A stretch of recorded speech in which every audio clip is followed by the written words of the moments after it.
पुरातत्व और शिलालेखों में भगवान महावीर, मैंने इसमें थोड़ा संशोधन किया है विषय में और सूचना भी कर दी थी। शिलालेखों, प्राकृत शिलालेखों में भगवान महावीर की देशना के सूत्र, जो कि पुरातत्व पे एक विषय कल प्रस्तुत किया गया था, उस चीज को मैंने इसमें नहीं लिया है।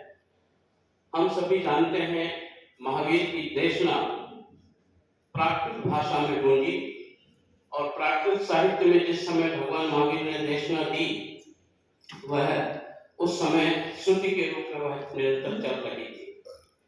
महावीर के सिद्धांतों को अथवा प्राकृत के प्राचीन साहित्य को अगर हमें किसी दस्तावेज में देखने को मिलता है तो वो शिलालेख सबसे प्राचीन दस्तावेज के रूप में हमें मिलते हैं।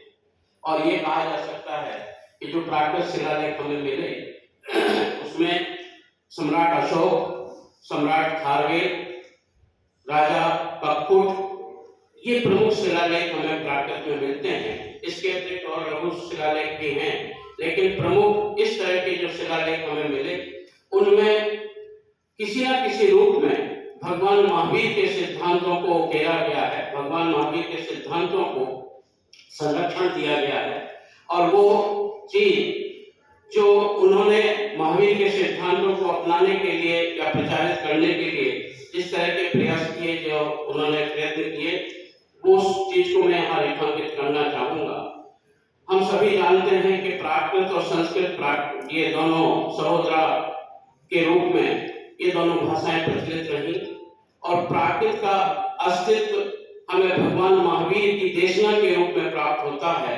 वहीं से हम प्राकृत के अस्तित्व को स्वीकार करते हैं, यद्यपि उससे पहले बोलचाल के रूप में वह भाषा रही होगी, जिसके प्रमाण हमें वेदों में भी मिल जाते हैं, लेकिन निरंतर वह भाषा समानांतर चलती रही बोलचाल के रूप में। और लगभग महावीर के समय उस भाषा का रूप हमें श्रुत के रूप में दिखाई देता है।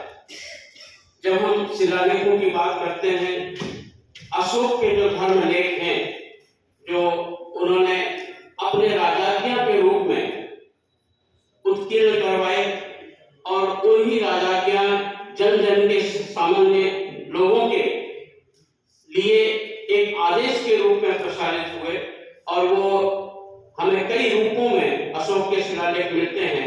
जैसे 14 शिलालेख उनके प्रमुख हैं, जिसको हम कहते हैं 14 शिलाभिलेख। सम्राट अशोक ने उत्कीर्ण करवाए मानसेहरा, सहवालगढ़ी, धौली,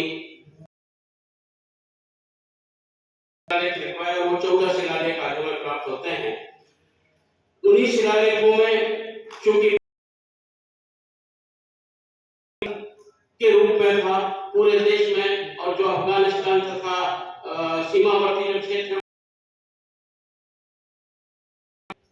उन समस्त स्थानों पर उसके लघु शिलालेख भी मिलते हैं। एक 5 स्थानों पर उसके स्तंभ लेख भी मिलते हैं। इस तरह का विभाजन और गुहा अभिलेखों के रूप में भी अशोक के शिलालेखों का उल्लेख मिलता है। तो ये कई स्थानों पर उनके जो शिलालेख मिलते हैं, उस संबंध में ये कहा गया कि ये सबसे प्राचीन, अगर हमें कोई लिखित दस्तावेज मिलता है तो अशोक के शिलालेख मिलते हैं। 1970 में पहले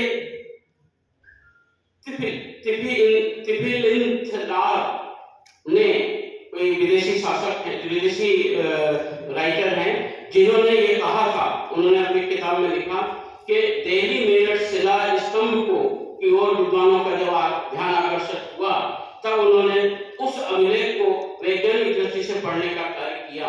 यद्यपि दिल्ली टोपरा जो स्तंभ लेख है, जो आजकल पाठ्यक्रमों में भी रहता है, वो आज दिल्ली में अशोक की लाट के रूप में प्रिजर्व किया गया है, सुरक्षित है।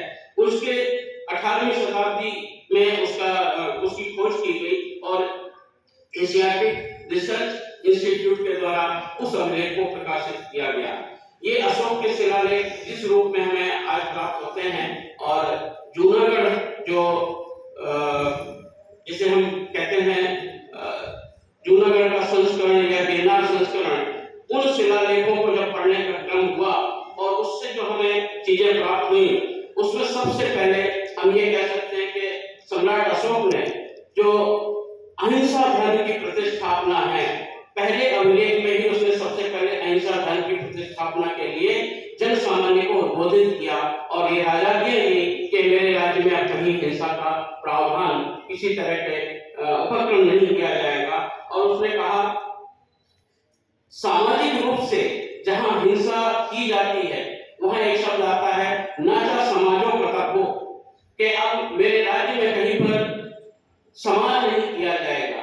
ये समाज कहने का मतलब वहां उसका है कि जो धार्मिक सम्मेलन होते हैं, जो सामाजिक उत्सव होते हैं, और उन उत्सवों में जिस तरह से हिंसा का प्रयोग राजकीय प्रयत्नों के द्वारा भी जिस तरह का हिंसा का प्रयोग अभी तक होता रहा, उसका मैं निषेध करता हूं। इसलिए कहा नाचा समाजों का को, ये उसने अपने शिलालेख में किया है कि मैं इस तरह के समाज की कल्पना, संकल्पना या सम्मेलनों की कल्पना या मीटिंग आदि सामाजिक उत्सव आदि की कल्पना मैं नहीं करता। मेरे साम्राज्य में हिंसा का निषेध किया जाता है। एक दूसरा संदर्भ